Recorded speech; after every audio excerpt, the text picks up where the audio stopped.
In today's machine learning class, we will see the support vector machine, that is SVM, from third unit supervised learning classification. And in this class, we will learn the classification using hyperplane, identifying the correct hyperplane in SVM, that is if there are more number of hyperplane, how do we choose the correct one, and the maximum margin hyperplane, and kernel trick, strength and weakness of SVM, and applications of SVM. Let us see all those things one by one. Before that, let us try to understand the support vector machine, which is otherwise called as SVM. It is based on the concept of surface, which is called as hyperplane. Okay, so by using this hyperplane, we draw the boundary between the data instance of two classes. Okay, and it may be in multidimensional future spaces, right? For example, this is our data. The data will be plotted like this. This is one set of data, this is another set of data. Now we need to classify this data by using this SVM. So here we just place a hyperplane. This is hyperplane. Okay, so by using the hyperplane we try to separate the classes, right? So the output prediction of this SVM is one of the two conceivable classes. So this is first class, this is the second class. Okay, so these classes are already defined in training data. Okay, so these classes, that is this data, are taken from the training data set. Okay, now the definition of SVM is the SVM algorithm builds on n-dimensional hyperplane model. N-dimensional. Here this is two-dimensional. Okay, this is x, this is y. Suppose if it is three-dimensional, then this is z-axis. Okay, so n-dimensional hyperplane model that assigns future instance into one of the two possible output classes. Okay, so this is the first class, this is the second class. These two classes will be classified by using this hyperplane. Okay, and the SVM supports both the classification as well as regression. The classification using hyperplanes. Okay, that is the SVM model is used to classify data belongs to different classes, as we have already seen. So here this is the data instance, first class and second class, right? In the first class we are having triangles and second class we are having circles. So if it is two-dimensional space, so two-dimensional space, this is x and this is y. Okay, so if it is in two-dimensional space, by using straight line we can classify the data. Okay, so the straight line, above the straight line belongs to one class and below the straight line will belongs to another class, right? So this is a straight line classification. But if it is multi-dimensional feature space, okay, this is x and this is y and this is z. If the feature space is multi-dimensional, then the straight line classification is not yet supported, but the straight line will be converted into hyperplane. Okay, so by using an hyperplane, see, by using this hyperplane, we separate the first class and second class. Okay, here if the training data set have significant grouping margin of data instance, then the SVM will work well. Okay, for example, here we are having one set of data and here another set of data.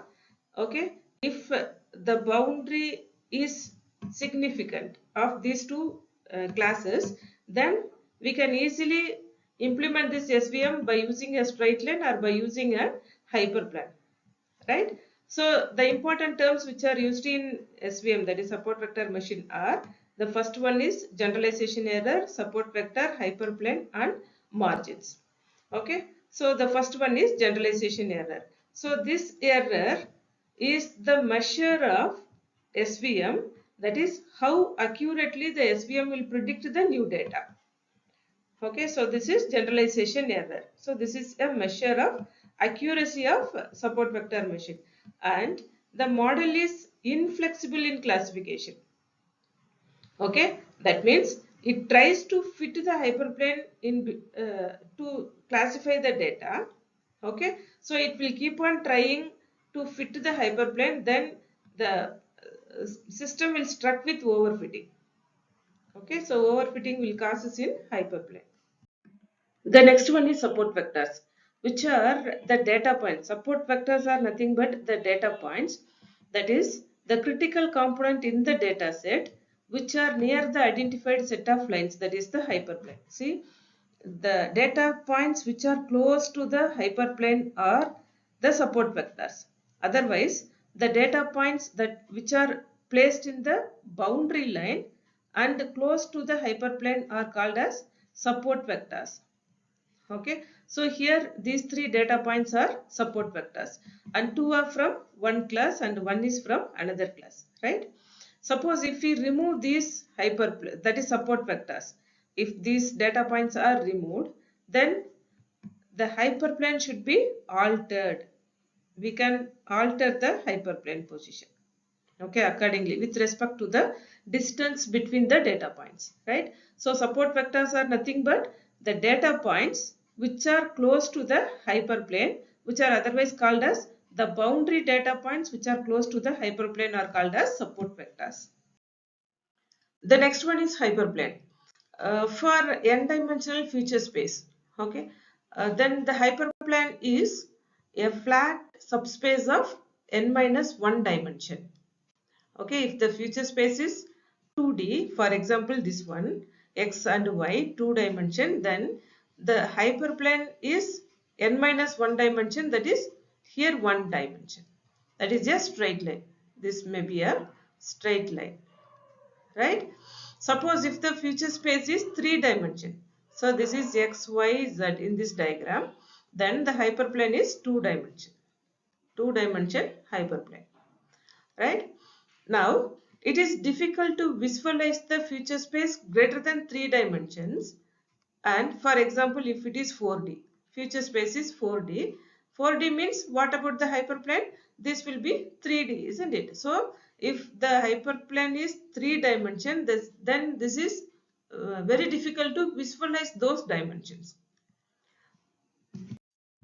How to represent the hyperplanes mathematically? For example, let us take two-dimensional space. Okay, that is x and y. That is two-dimensional space. Then what about the hyperplane? This will be 2 minus 1, that is 1 dimension. Okay, 1 dimension means simply a straight line. So what is the equation for straight line? C0 plus C1x1 plus C2x2, which is equal to 0. Okay, so this is straight line. Now we can extend the n-dimensional space. Okay, n-dimensional space, then the hyperplane will be n-1 dimension. Okay, so what is the mathematical representation here?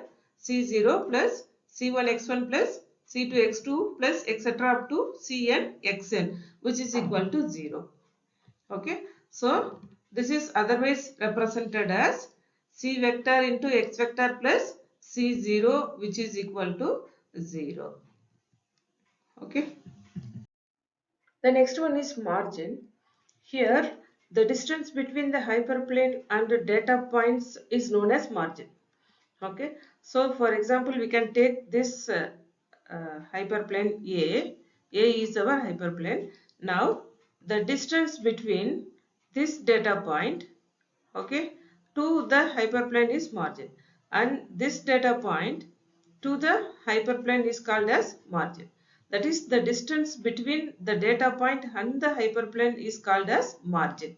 Okay, now if new data is added to test the classification, now the data point lies on which side? On which side? Suppose if lies here, then we can declare this is the triangle class. Suppose if lies in this side, that is the another side of hyperplane, then we can declare this is a circle class. The next is identifying the correct hyperplane in support vector machine. Okay, what is the purpose of hyperplane? We know very well that the hyperplanes are used to separate the data instance into different classes. Okay, now there are many options. For example, this is X, this hyperplane is X. This is divide those classes into two separate, and this is Y. This is also separate those data instance into two different classes, and this may be Z. This is also separate those into two different classes, data items into two different classes. Now we need to identify which hyperplane will be the best for classifying those data items, isn't it? So for that, let us see some scenarios to understand which one will be the best one. First, let us see the scenario 1. So this is our example. Here we are having two classes. First one is triangle and second one is circle. Okay, two different data items there in our feature space, right? So we have three hyperplanes A, B and C. So this is A, this is B and this is C. Among these three hyperplanes, which will be the best one? That is, identify the correct hyperplane which better segregates two classes represented by the triangles and circles.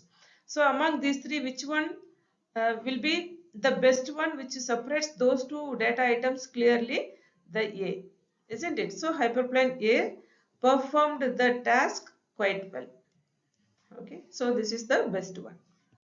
And now let us see the another scenario. Here also we are having three hyperplanes. For example, the A, B and C for the same feature space, right? Now we need to identify which particular hyperplane will give better result. Okay, here maximizing the distance between the nearest data point of both the classes and hyperplane will decide the correct hyperplane. Okay, here which hyperplane is having maximum margin between the data points? So this is otherwise called a support vector, right? Isn't it? So A is having maximum margin. So from this point to here, margin. From this data item to here, this is another margin. Okay. Suppose if we take B hyperplane, there is no margin here, but this margin is very highest. Suppose if we take C, here there is no margin, but when come to here, the margin will be very high, isn't it? So which particular hyperplane is having the maximum distance between the data points? Okay, that will give the better result. So A that is the hyperplane A will give the better result. Suppose if we select the lower margin hyperplane, for example, if we select B or C, then what will happen? The classification maybe goes wrong, that is misclassification may be possible here. For example, suppose if we select B hyperplane and the new data item comes here, then suppose if maybe a triangle, but that will be misclassified as a circle, isn't it? So there is a possibility of misclassification here. So this is another scenario. Here also we are having two hyperplanes A and B. Okay, and now the hyperplane B has higher margin. See, margin from here and margin to here. So from both sides B is having higher margin, but when come to A, there is not that much margin here. Okay, now the SVM selects the hyperplane which classifies the classes accurately before maximizing the margin. So the SVM have to decide now which particular hyperplane will classify the data accurately. Okay, so B has the classification error. Okay, though it is having very large margin, but there is a classification error here if we use B, isn't it? So the triangle data item will wrongly comes under circle data class, right? So A is the correct hyperplane here. So instead of margin, we need to consider the data item also. Next, let us see another scenario. In this future space, two classes using a straight line. So two classes will be divided by using a straight line, for example A, and one data instance belongs to another class. See here, the triangle is wrongly falls into the circle class, isn't it? So this is called as outlier. Okay, so this is called as outlier. So SVM has a feature to ignore outliers and find the hyperplane that has maximum margin. Okay, so the hyperplane which has the maximum margin, see from here to here, that is the nearest data point, isn't it? So we can select that as the hyperplane. Okay, that means the SVM is robust to outliers. We cannot consider the outlier for classification. From the above given scenario, let us try to extract the characteristics of SVM. The first one is the hyperplane should segregate the data instance belongs to two classes in the best possible way. That is, if you want to classify the data instance, then the SVM will be the best choice for classifying the data instance. And second one is, it should maximize the distance between the nearest data points of both classes. That is, it should give the maximum data margins between the hyperplane. Okay, data points and the hyperplane. And the third one is, if there is a need to prioritize between the higher margin and lesser misclassification, okay, which one will be the best? So the support vector machine will give priority only to reduce the misclassification instead of giving the higher margin to the data points and classification, that is the hyperplane. Okay, so the SVM should give more importance for reduce the misclassification. So these are some of the important characteristics of support vector machine. The next topic is maximum margin hyperplane, that is MMH. This is nothing but identifying the hyperplane which has largest separation with the data instance of two classes. So if two classes are there, which will be the largest margin hyperplane? So we need to identify that particular hyperplane, then this is called as MMH. Right? So what is the purpose of this MMH? It helps to achieve more generalization and hence less number of issues, that is less number of misclassification of unknown data. Okay, so identifying the maximum margin hyperplane is very important in SVM. And now let us see how these support vectors are important to MMH, that is maximum margin hyperplane. Okay, we know already the support vector, isn't it? So support vector means the data instance which are close to the hyperplane are called as support vector. That means if there is a class, at least one support vector should be there. Okay, in each class there should be at least one support vector. Right? That means if you are going to model a problem by using support vector means two things are very important. First one is identifying the support vector and the second one is MMH corresponding to the problem space. So identifying support vector and identifying the maximum margin hyperplane both are very important in support vector machine. And now let us see how to identify the MMH for linearly separable data. Linearly separable data. Here we are having two classes of data. This is first one, this is second one. Right? So here for both the classes we have to draw the outer boundary which connects all the boundary data items. Okay?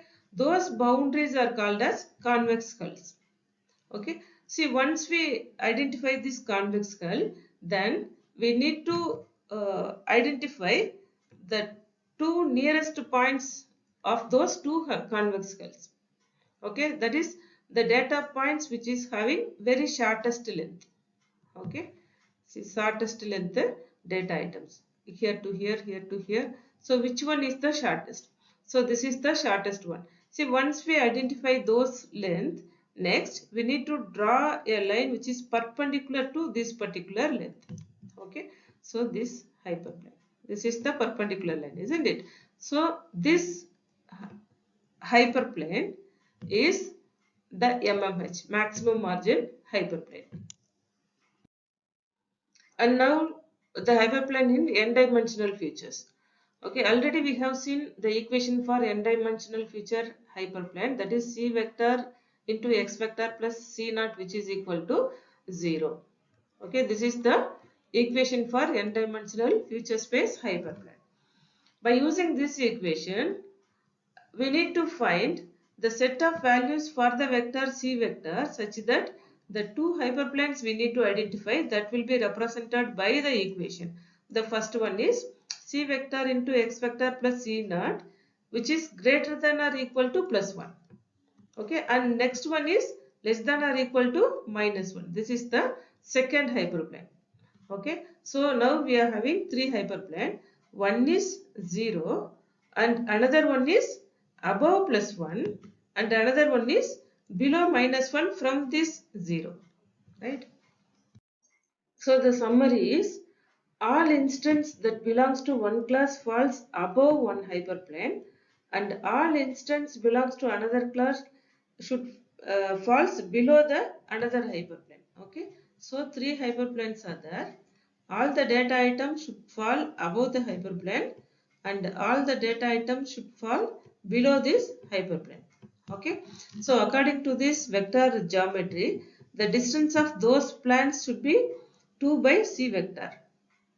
2 by c vector, isn't it? So in order to maximize the distance between these hyperplane, the value of c vector should be minimized. Okay, now the task of SVM. So hence the task of SVMs is to solve the optimization problem, that is minimum of 1 by 2 c vector. Minimum of 1 by 2 c vector. So if you identify this minimum value, then our support vector machine will perform better. So far we have seen the MMH for linearly separable data. Now let us see the MMH for non-linearly separable data. Okay, so in this diagram, here the circle data item falls under triangle class and the triangle data item falls under circle class, isn't it? So in this situation, there is no straight line separation is possible. Okay, by using a straight line we cannot separate the data because the circle is false here and the triangle is false in this direction. Okay, so in this case we can use a variable that is called as slack variable. Okay, so the slack variable is used to provide some soft margin for the data instance in one class that falls on the wrong side. Okay, for example, the data items of circle which falls on the triangle side. And now let us compute the cost value. Cost value is represented by C for all the data instances which are wrongly classified.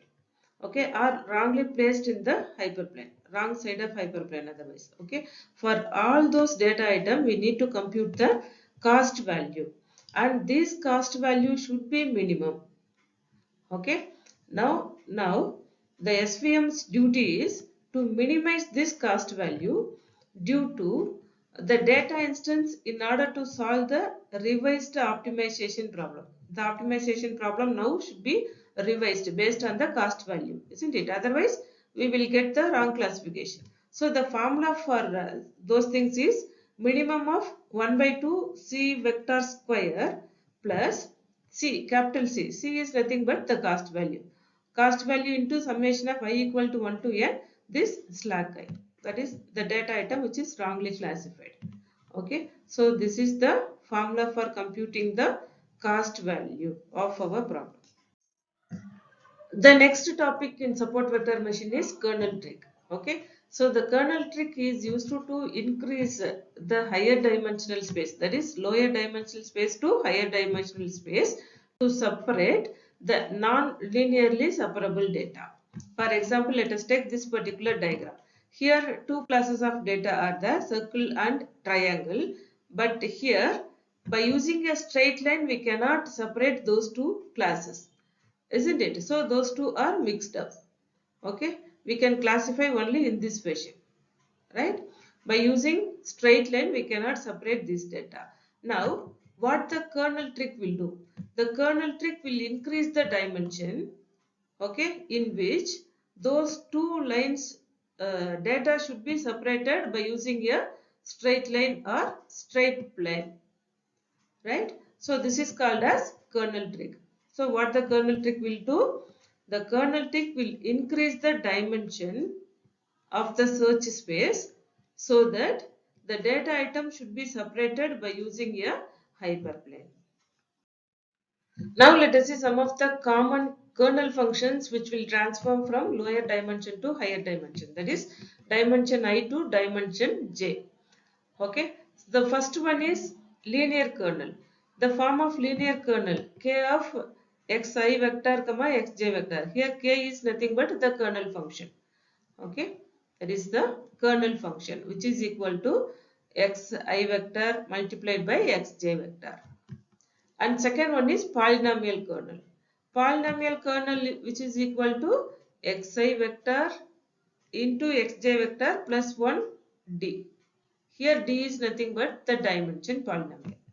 And the third one is sigmoid kernel, okay, which is equal to tan h of k into xi vector into xj vector minus delta. And the fourth one is Gaussian RBF kernel, which is equal to e power minus xi vector minus xj vector divided by 2 sigma square.